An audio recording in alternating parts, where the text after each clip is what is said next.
ไปจังเลยเจ้าเนาะจะกินชาโซจังเลย 600 feet per minute, reaching an altitude of 2,100 feet above sea level.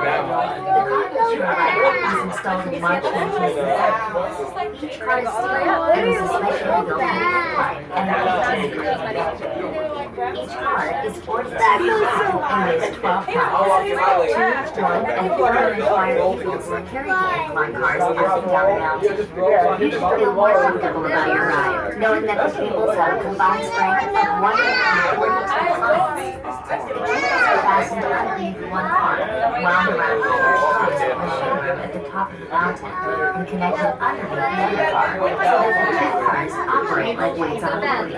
When one car goes up, the other car comes down. The entire cable system is changed every 3 years.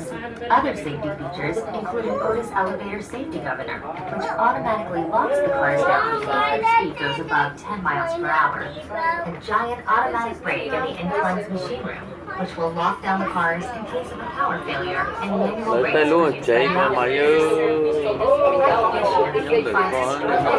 nó chạy chèn lo